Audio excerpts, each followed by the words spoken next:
Trum here.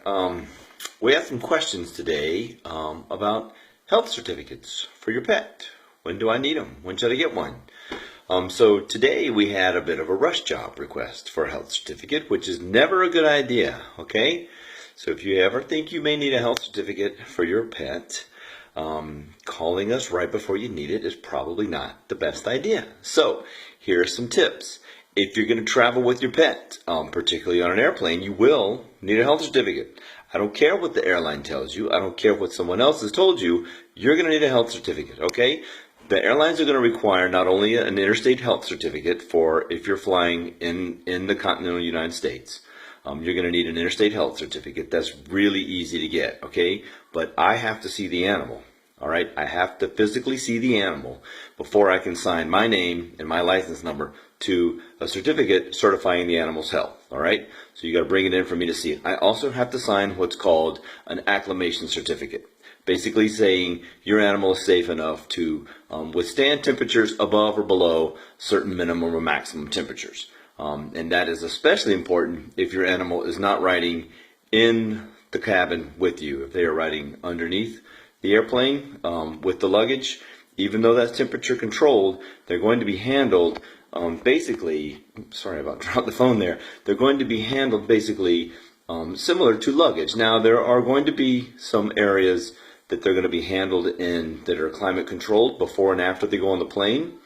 However, there have been some animals that have died of heat stroke if they are left on the tarmac in the past. Now that changed the way that animals were handled, and there are some airports and some airlines and some seasons that those airlines will not even fly those animals in and out of during the summer months, and your airline will let you know that because of legal and safety reasons. However, they'll let you know that before you book the flight. And if you have any questions, you ask them, okay? Don't book it online and assume everything's going to be fine. You ask them. You talk to a person. You get their name. You make sure everything's fine. But we will sign the acclimation letter for you as well. And it will have specified temperatures.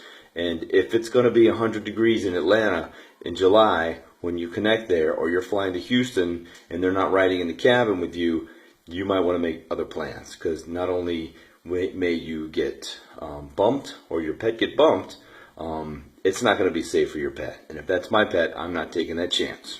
I'm either not taking them, I'm going to board them, or I'm driving them. That's my personal opinion. All right. Now, if you're going out of state, out of the country, Canada is pretty much treated the same way as the U.S. You will definitely have to have a signed health rabies certificate. If you get a rabies certificate from us, usually it's not signed. It's just going to be printed off because it doesn't have to be signed here in South Carolina. But if you're going to Canada, it's going to have to be signed to get them in and out of Canada. No doubt about it.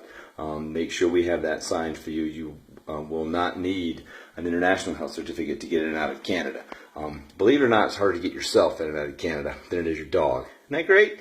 Anyway, if you're going to any other country, you're going to have an international health certificate to get in and out, and you need to call us with lots and lots of time.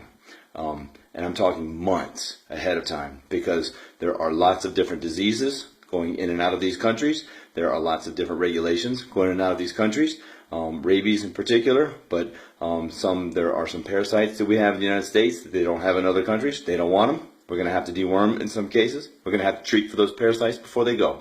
All of this has to be signed. In most cases, it's going to have to be approved by the USDA veterinarian in Colombia. We're going to have to FedEx all that paperwork to them. They're going to sign it and FedEx it back to us. And there's going to be a very set, specific number of days that exam has to be done by me, that the rabies vaccine has to be done before they leave, that the rabies has to be done. They're going to have a microchip before they can leave the U.S. and get into the country that they're going to, in a lot of cases. And all of this can change on a moment's notice, believe it or not. We can have, in fact, we sent some animals to Colombia, I believe it was, not too long ago. As far as the USDA was concerned, it was not required that they have a microchip. A week before they left, the owner happened to call the consulate of Colombia, and they were told you have to have a microchip. So on his way to the airport, he stopped by, we placed a microchip. I had to type up another letter, signing it saying all of the animals on this International Health Certificate are the same animals. I have microchipped them. Everything is fine. He got back on the phone and spoke with the consul to make sure everything was fine. Unfortunately, he got down there, decided he wasn't going to live there, and he moved back within a month. All of that was for naught for those animals. However, they will change quickly, and you must make sure that everything is taken care of. Or your animal will be put back on the plane and flown back, or your animal will be put in quarantine, for which you will be required to pay. If you're going to Hawaii, you don't want to go to Hawaii. Don't take your animal to Hawaii. Hawaii is a bunch of islands, right? Hawaii doesn't have rabies. Hawaii doesn't want rabies. Hawaii's not going to let your dog or cat on that island without jumping through incredible hoops to make sure they don't get rabies. And you know what?